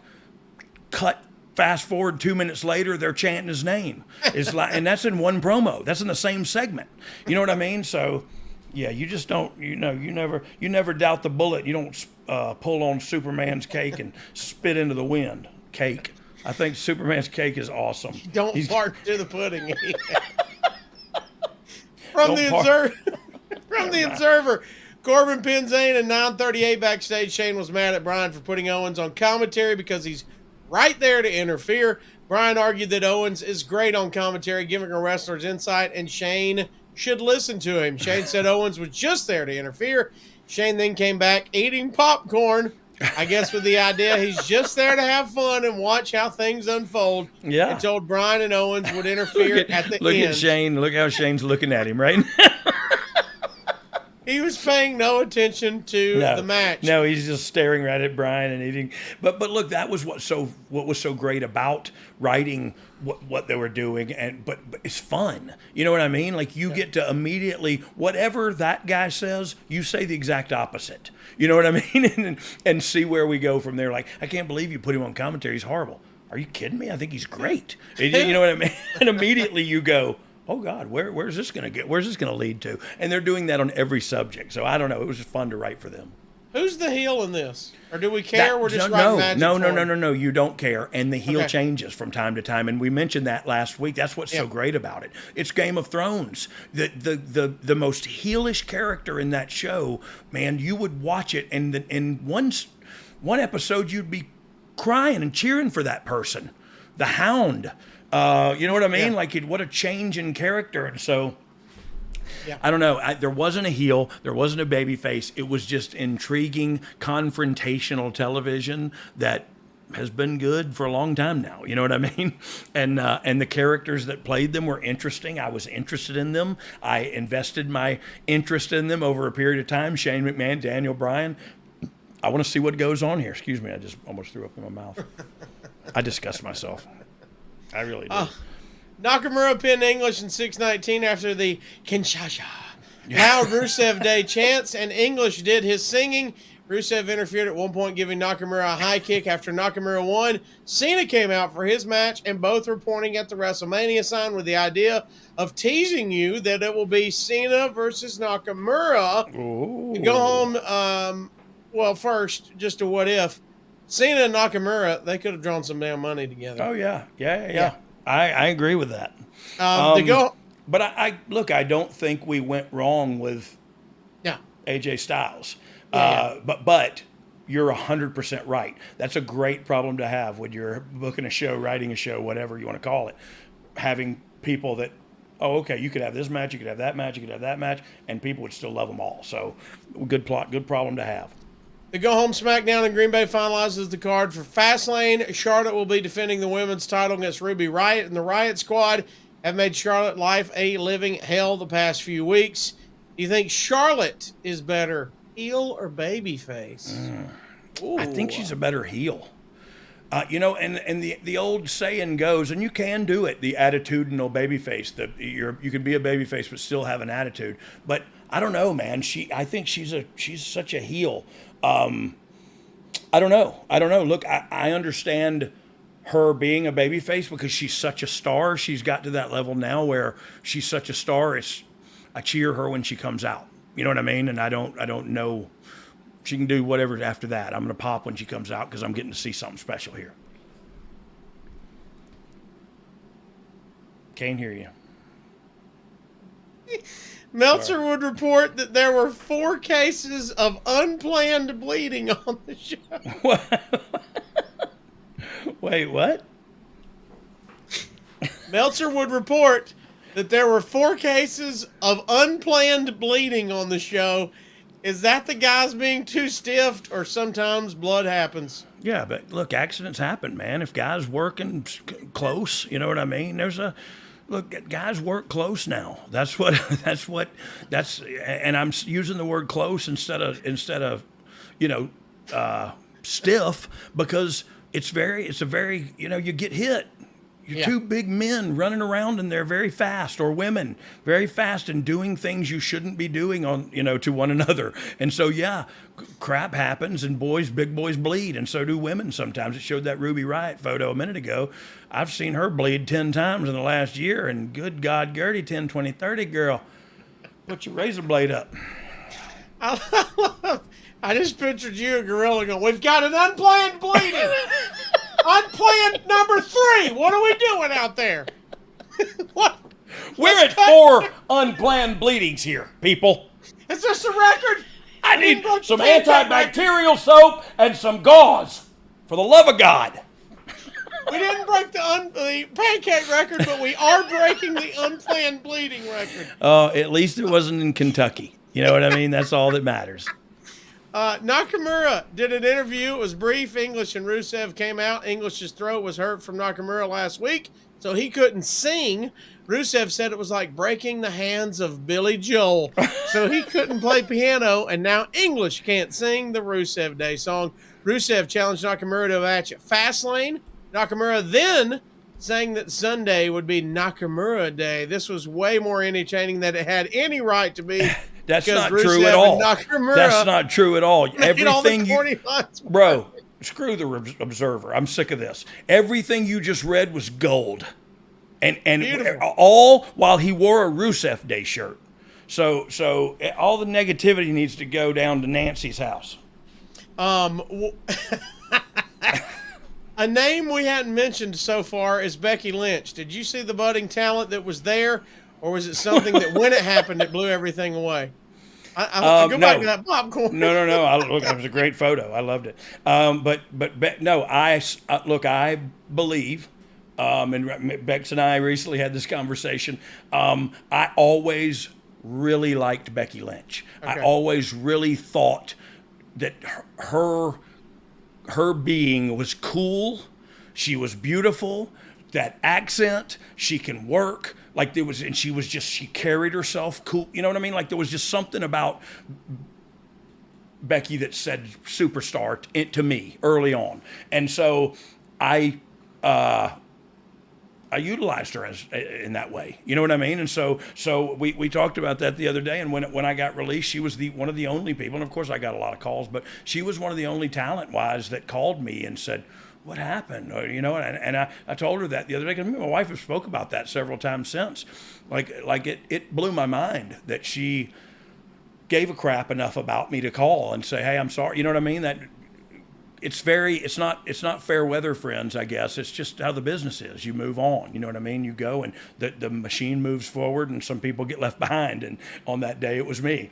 And so, but yeah, I've seen something special in her since day one. Styles and Ziggler had a hell of a match that ends with Zayn comes in for no contest, and then Corbin comes out and Owens comes out. Now it's a 5-way, which saw Zayn pin Owens clean. Hell of a way to go home for pay-per-view, isn't it? Yeah, and look, it's again, it's showing the talent roster that SmackDown had at this point, and the we talked about Cena coming in, that number, like SmackDown was hot, and that's all there was to it. The show is a critical success. We're going to get into it. The Observer readers with a 67% voting and a thumbs up. Look at that. That's from Negative Nancy and their house party. With this being the last brand-specific show, is that a weight off your back? Yeah, 100% as far as responsibility goes. You know what I mean? Like, oh, okay, now I still have to write my TV show every week, and I have to also provide 3 to 4 matches, pay-per-view quality at the end of all that. You know what I mean? So it's your responsibility really doesn't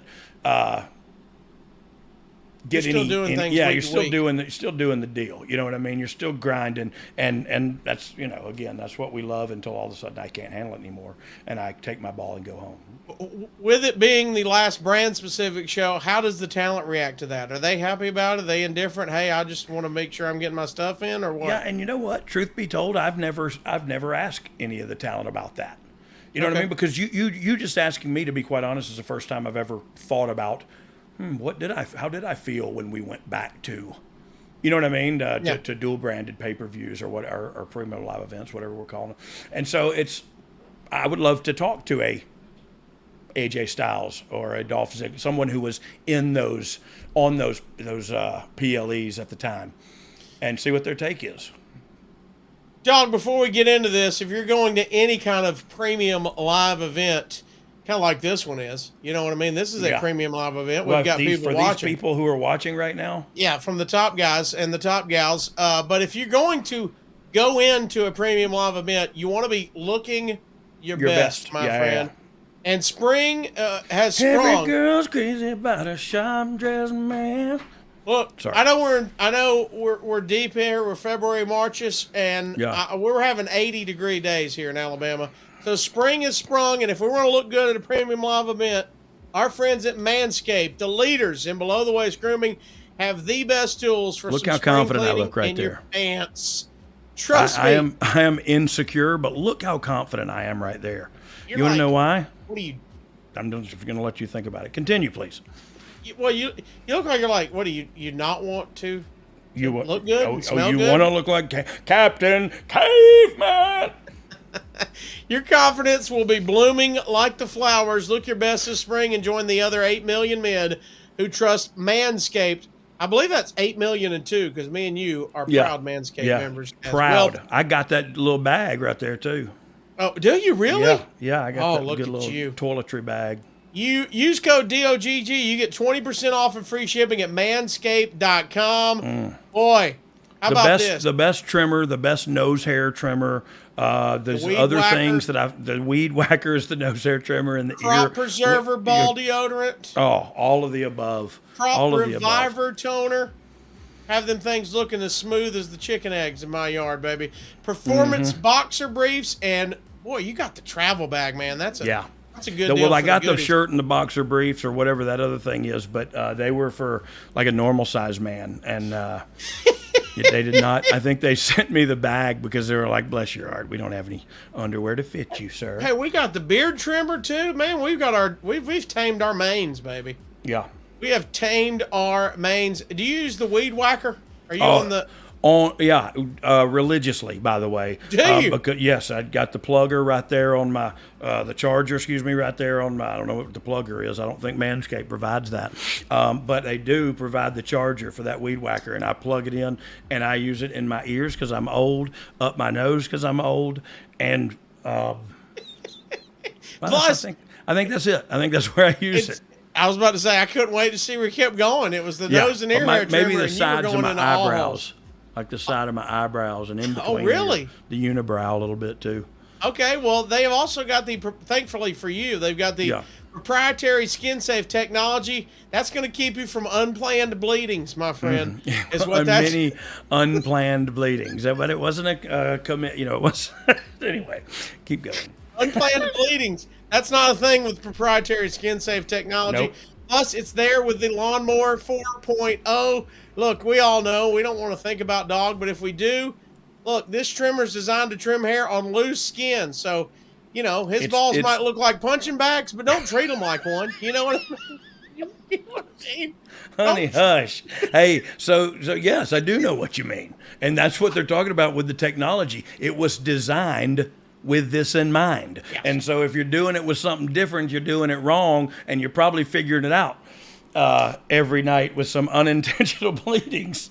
And then please use that Crop Preserver ball deodorant, Crop Reviver ball toner. That's you heard right. Yep. Ball deodorant can change your life. This weather's getting hot for us big boys. Be ready for it. And plus, if you purchase now, you're going to receive 2 free gifts. You get the Performance Boxer Briefs and the Shed travel bag like Dog has himself. Ooh. Always use the right tools for the job. Head to the website and check out all of the tools that can help upgrade your hygiene routine. Save 20% off and free shipping with the code DOGG at Manscaped. That's promo code DOGG. You get 20% off walking around just scaped and all. You know what I mean? Yeah. I tell you what we're doing here is we're building bridges and making people's lives better. And if you disagree with that, then show up at my house and I'll fight you in the front yard. 20% off free shipping with code DOG at manscaped.com. Your loved one and your balls will thank you. And we thank Manscaped for sponsoring. Oh, you didn't know? Dr. Ball. Paging Dr. Herman. Mr. Herman.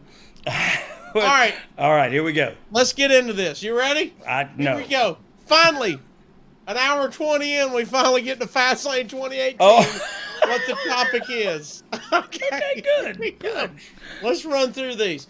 From the Observer, overall it was well received. Nothing was bad, and the main event was great. Look at there. By the way, that's one of the nicest things they've ever said. I appreciate it if you just stop right there, reading from them, because that was awesome. Let's just get into it. Ty Dillinger and Tyler Breeze and Fandango beat our new buddy Mojo Rawley and Shelton Benjamin and Chad Gable in 7 minutes and 26 seconds. Yeah. This was your usual pre-show match, only shorter and not as good as most, but the crowd helped it out, which, by the way, if the crowd's helping it, that's a good thing. That's right? pretty good. Pretty good. But as long as you're in your ivory tower typing on your computer, good. You got the goods there, did you, boss? Fandango put on an amateur wrestling headgear at first to mock Benjamin and Gable. Gable at one point tried to get Breeze to wrestle him and took the down position, but Breeze rode him like a pony. The crowd was into Dillinger's hot tag. Benjamin sold a drop kick by Fandango that missed. Dillinger pinned Rawley after a super kick and knee to the face. 2 stars. Hey, but I don't give a crap what they say. 2 stars, 7 stars, 111 stars. Those 6 guys you just named, yeah, I'd want to watch that match again. And I'd want to see it for 20 minutes this time. And I'm not even kidding. I think it could totally have any crowd in the palm of their hands. And I stand by that. I'd book it again. Shinsuke Nakamura pinned Rusev in 14 minutes and 28 seconds. Aiden English was at ringside. Look at that. Kinshasa. There were super loud Rusev Day chants, but nobody booed Nakamura. English was rapping at the start. There were dueling loud chants, and Rusev stalled to play heel. The match was built around Nakamura going for the Kinshasa and Rusev going for the accolade. Lots of near falls, including a great one when Nakamura went for the Kinshasa and ran into a kick. The finish saw Rusev go for the accolade. Nakamura got out of it and hit a Kinshasa. Slipped out and hit him with the Chicago. Back of the head.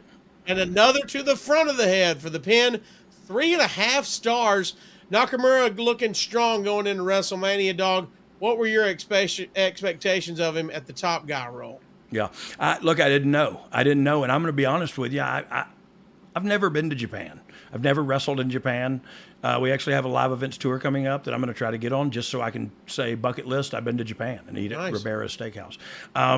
But I didn't know what Nakamura brought to the table, and I'm just talking about my ignorance here. I didn't know what he did. I wasn't a fan of Japanese wrestling. I love Japanese women's wrestling because I always thought they beat the crap out of each other, and it was like something different than we saw here early in the 80s and stuff when I was growing up. And so I don't know. I never experienced that wrestling, so I didn't know what he brought to the table until. And look, this is even post NXT. I still am thinking like, man, what does everybody see in this guy? And then I saw him perform on like a takeover, like in a big venue with a lot of tickets sold, and I thought, man, it just a different dude came out of that thing, and a different dude. He lit it up, and it just the light bulb went off in my head, and I said, I get it now. I see what they see now, and maybe it just took a minute for me to drink it all in, but I remember the moment of holy mackerel! I see what they're getting, what they're seeing, and he was on fire right now. We knew, or we thought about, and right, wrong, or indifferent, it was thought about if he's a top guy, how does he do his promos? Does he do, you know what I mean? That's not problematic, but it is a concern, and so you do have to. So look, I'm learning about him and learning his strengths and weaknesses as we go here, because I didn't have the luxury of being a fan beforehand, and I'm sorry I wasn't. After it's one of those things where you go, oh my God, I can't believe I didn't like rainbow sherbet. You know what I mean? Like where have I been on that?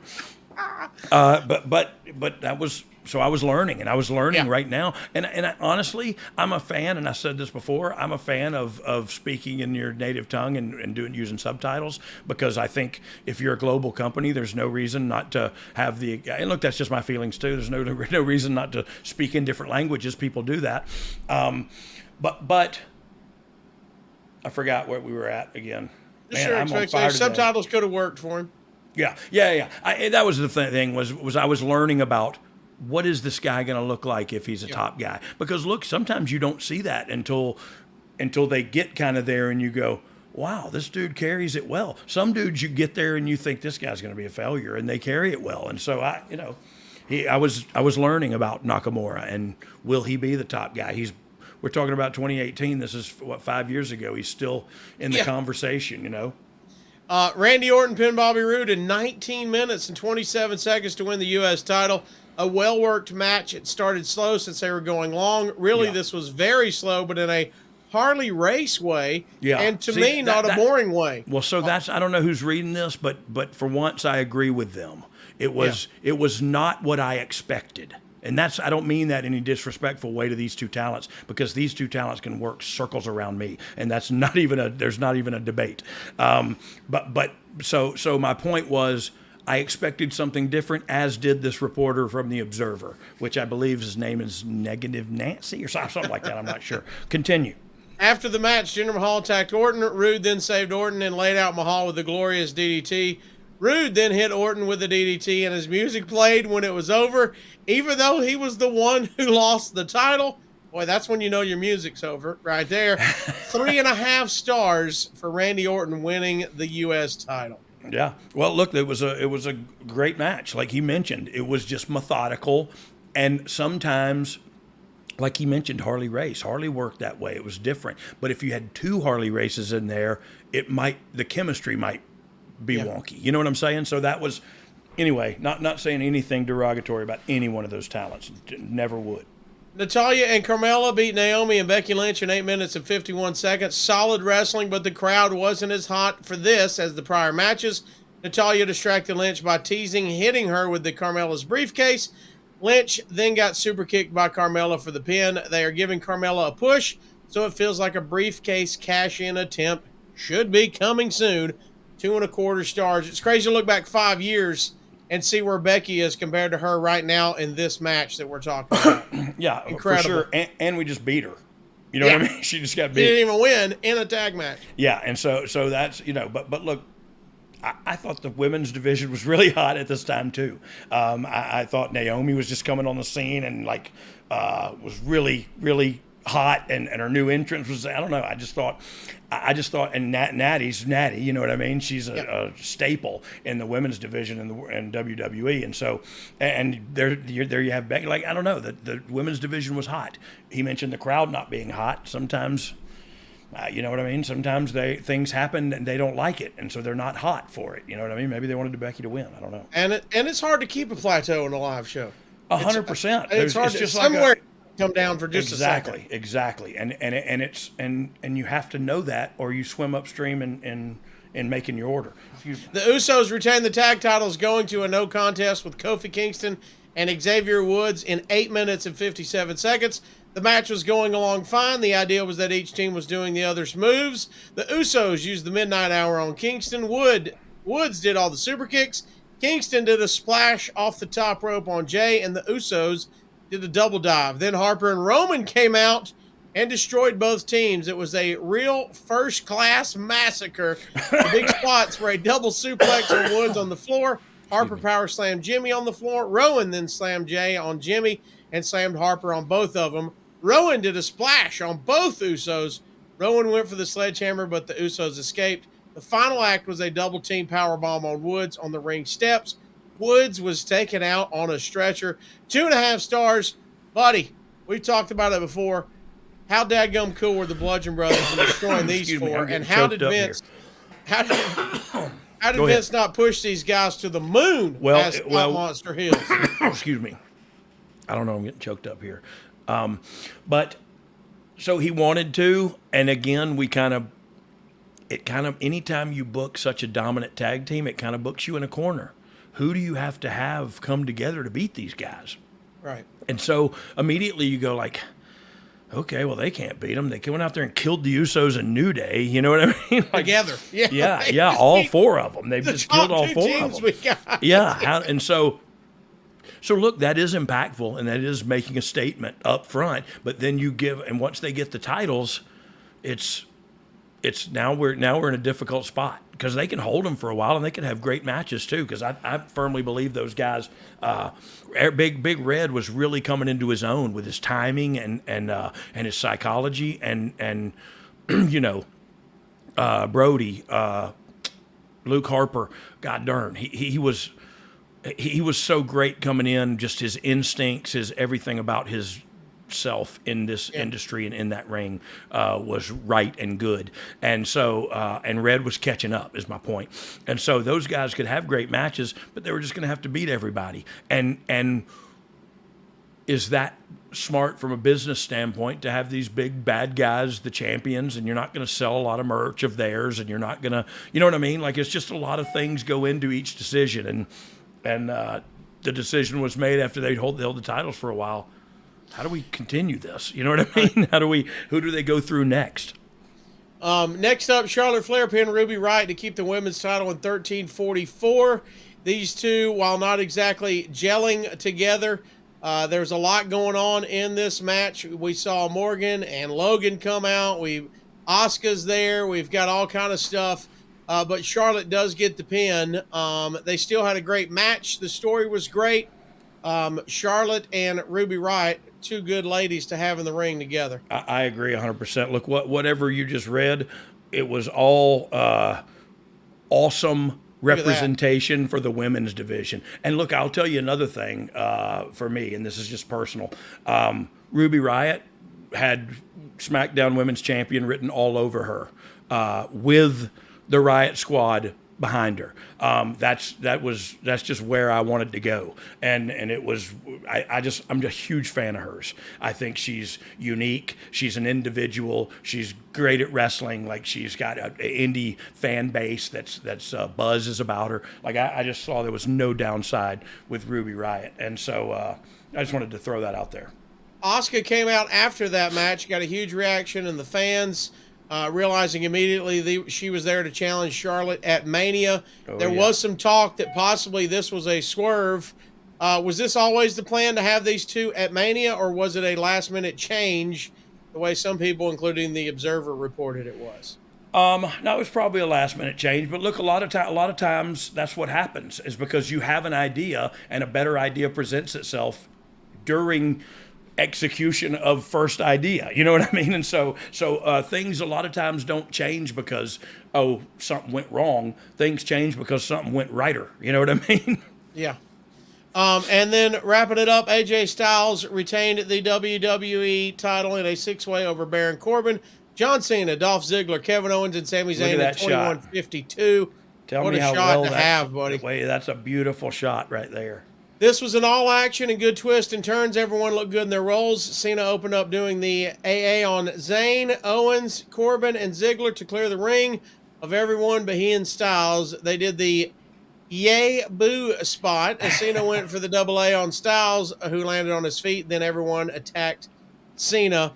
Cena put Styles through a table outside the ring with the AA, and Styles sold for several minutes. They pushed after Styles got taken out, and it was almost a sure thing the title would change.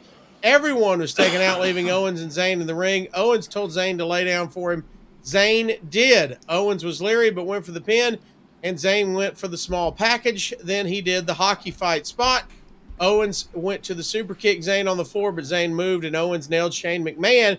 He nailed him hard because there was noticeable swelling near Shane's left eye. Daniel Bryan wasn't there, as they said he had a family commitment. Let me take one break here. Shane got killed here, took a hard shot. Is there any heat off of that? No, because I guarantee you every shot he threw was a good one too. Okay. They went at it, including Zayn doing the dive from the floor into and out of the ring with a DDT on Owens. The crowd was going nuts at this point. Ends up with Owens powerbombing Cena, but Styles finally recovered from going through the table and hit the forearm on Owens for the pin. The show ended with them pushing Cena. Wouldn't be going to WrestleMania. I don't think anyone believed that to begin with. 4.25 stars for this main event here, Dog. First of all, we know all of these dudes are incredible, and that's why they're in the ring together. Incredible. And that's that's the kind of thing you see, holy mackerel, how do you get a fatal 5-way with those 5 guys in it for this pay-per-view? You know what I mean?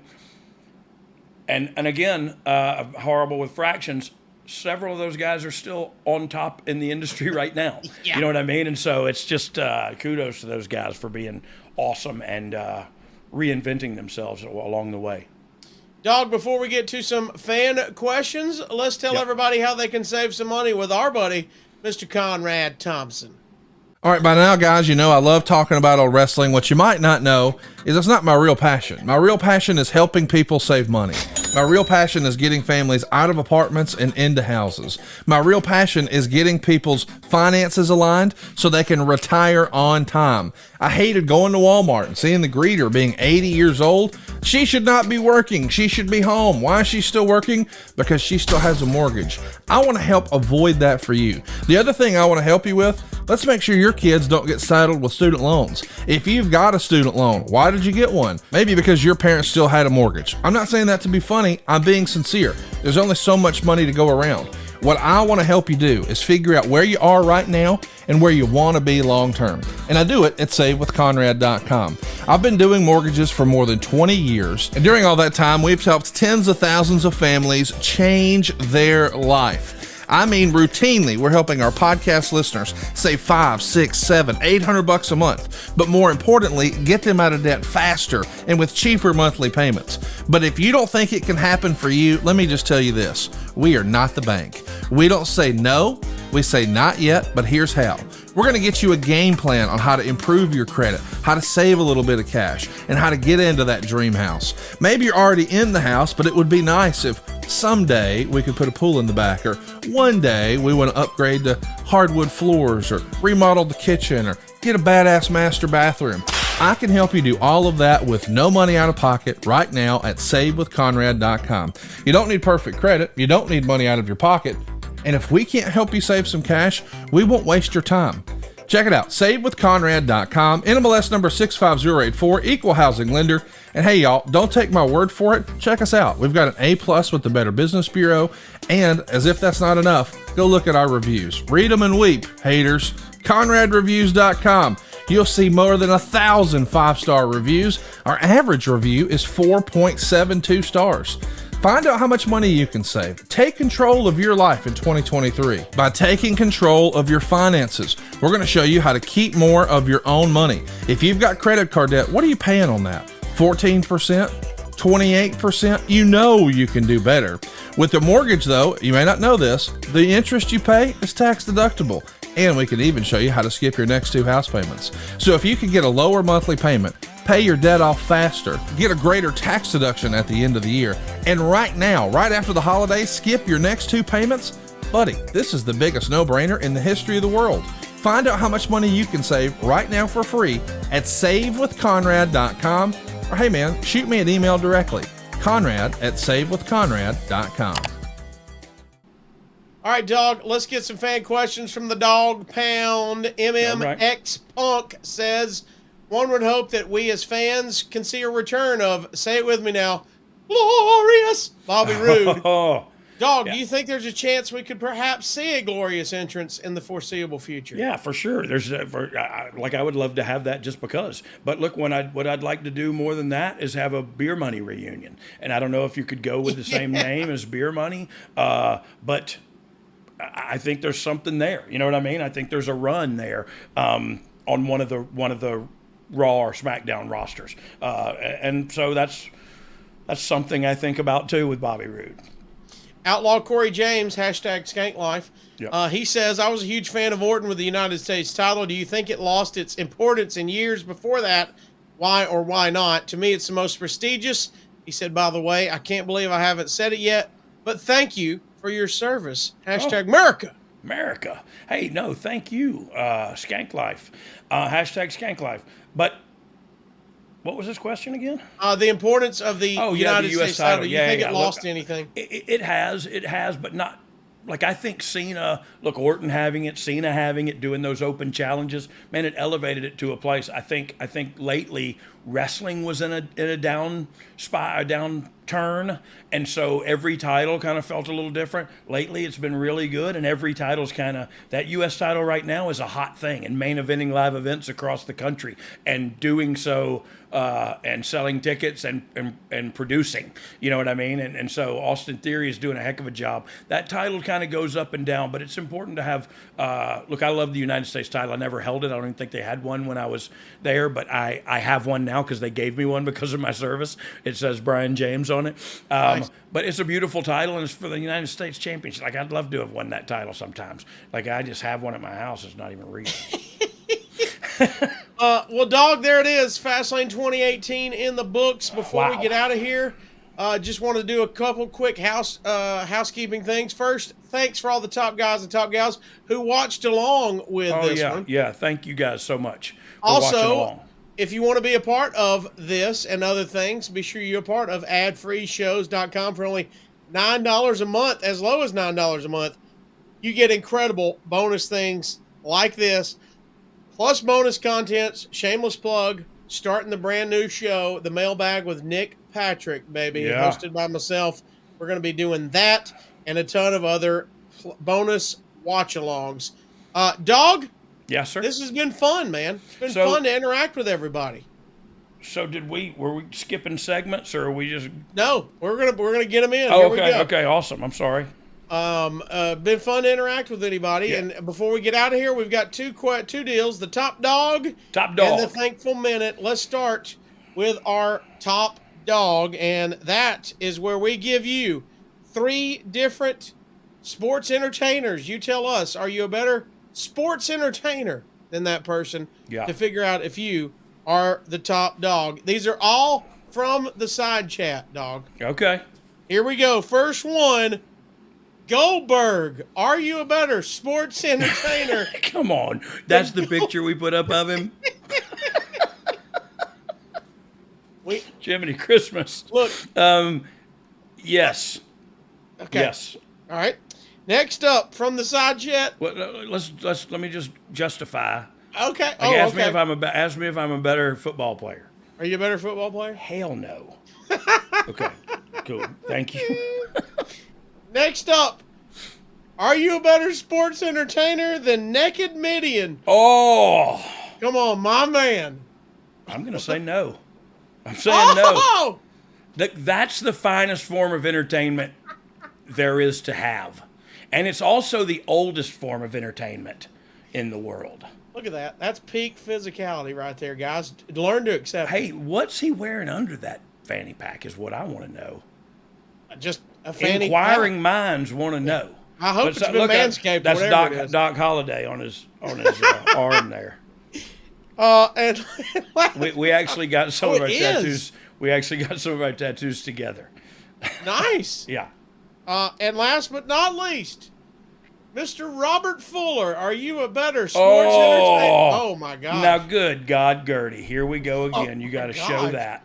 You got What to a show. rig! I'm talking about the cowboy hat. Eastbound down, loaded up and truck. Good. Boy, that- Okay, please, for the love, my God, why? That is some unplanned bleeding.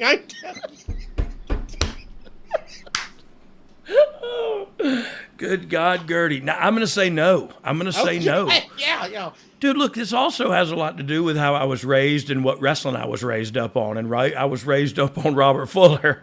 And so he was business partners with my father, tag team partners with my father before I was born. And that's the truth. Like, they left companies together and they stuck together throughout their whole lives with Ron as well. And so I love Robert Fuller. I do. I love him like he's a friggin' uncle. And so I also think he was great. You know what I mean? I think he was great at what he did. And so, yeah, I'm not as good as him or Midian. All right, here we go. But I'm better than Goldberg. That's good. 1 out of 3 is not bad. I think you still not bad. got a winning ratio. Yeah, At least. yeah. Find us on social media at Brian R.D. James, at The Casio Kid, at You Didn't Know Pod. Like and subscribe. Turn on notifications at youtube.com/dog. Of course, boxinggimmicks.com has the infamous I'm a Fergal McDivitt guy t-shirt and the new Let's Go Kill Terry Funk t-shirt as well. We're working on the American Whales as well too. So everybody go to boxinggimmicks. Mountain Critters. Mountain Critters, we got to work Critters. on that. Unplanned Bleeding, they're saying that should be a shirt I in the love chat. that. But before we get out of here and wrap up, we like to spread positivity on Oh You Didn't Know, and that's why we have a thankful minute, 60 seconds on the clock, where Road Dogg Brian James will tell you what he's thankful for in his life right now. Let's get that 60 seconds up on the clock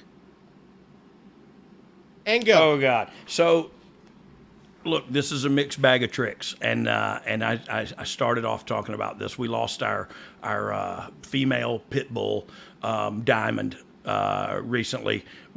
She had cancer. We had to put her down, and we've had pets all our lives. My wife and I are pet lovers, and so I just wanted to say, like, even in that moment, what I mostly, and I've thought about, I look at it this way with my family members too. My brother Brad passed away. Now my mom and dad have gone as well. I can't live in that moment of hurt and pain. I'm old, so I can't see good. I can't live like that. But what I can do for the rest of my life is remember the relationship I had with that individual. Now I'm comparing my canine to my family, and that's not the same at all. But remember the good stuff. Throw the bad away. That's what I'm thankful for. I can make that decision. I can choose. Boom. Just in time, I echo all of that, my friend. You know, it's the bittersweet thing of owning a bunch of animals too. That being an animal lover, you get a lot of animals in your life, and you unfortunately lose a lot of animals. Hey, truth be told, I dug a hole and buried a baby goat today. Because we love our goats, and this one gave birth too early, and we lost the babies. You know what I mean? And that's part of life, and that's the shitty part. Sorry. The crappy part, but it's part of it. It is part of it, but we still love them, and we'll still get more, and that's our job is to take care of them while they're here. I'm thankful. I'm thankful that I had her. Every time. Yep. Thank you, Dog. We appreciate you. We appreciate the top guys and gals for watching this. Thank y'all so much. We appreciate you joining us for another episode of Oh You Didn't Know, and if you didn't like it, I got two words for you. Suck it.